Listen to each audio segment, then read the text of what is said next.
കേന്ദ്ര കയർ ബോർഡ് അധികാരികൾക്കെതിരെ കേന്ദ്ര സർക്കാർ ജീവനക്കാരുടെ പ്രതിഷേധം ശക്തം.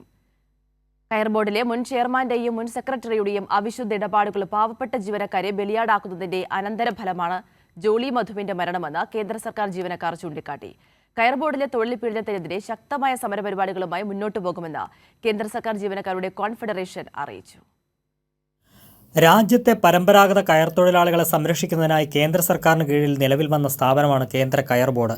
എന്നാൽ ഇപ്പോൾ ഒരു കൂട്ടം രാഷ്ട്രീയ ഭിക്ഷാന്തേഹികളുടെയും ഉന്നത ഉദ്യോഗസ്ഥരുടെയും താൽപ്പര്യങ്ങൾ സംരക്ഷിക്കാനും അഴിമതി നടത്താനുമുള്ള താവളമായി കയർ ബോർഡിനെ മാറ്റിയിരിക്കുകയാണെന്ന് കേന്ദ്ര സർക്കാർ ജീവനക്കാർ ആരോപിച്ചു.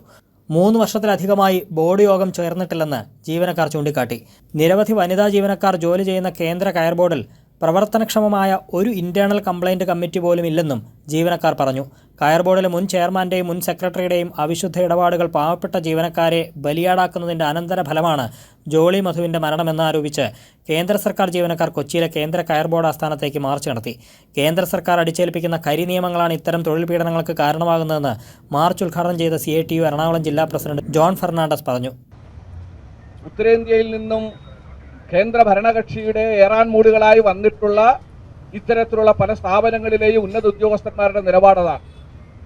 തൊഴിലാളികൾ മനുഷ്യരല്ല, അവർ അടിമതുല്യമായി ജീവിക്കേണ്ടവരാണ് എന്നാണ് അവർ കണക്കാക്കുന്നത്. ഇതൊക്കെ കാരണം തൊഴിലാളികൾക്ക് നേരെ നടപ്പിലാക്കിക്കൊണ്ടിരിക്കുന്ന കരിനിയമങ്ങൾ തന്നെയാണ്. മാനദണ്ഡങ്ങൾ പാലിക്കാതെയുള്ള സ്ഥലം മാറ്റവും മെഡിക്കൽ ലീവ് റിപ്പോർട്ട് ചെയ്തിട്ട് പോലും അവധി അംഗീകരിക്കാതിരിക്കുകയും മതിയായ കാരണമില്ലാതെ വേതനം തടഞ്ഞുവെക്കുന്നതുമെല്ലാം കയർ ബോർഡിൽ നിത്യസംഭവമായി മാറുകയാണെന്നും ജീവനക്കാർ ചൂണ്ടിക്കാട്ടി. ഈ സാഹചര്യത്തിൽ ശക്തമായ സമരപരിപാടികളുമായി മുന്നോട്ടു പോകാനാണ് confederation of central government employees and വർക്കേഴ്സിൻ്റെ തീരുമാനം. കൈരളി ന്യൂസ്, കൊച്ചി.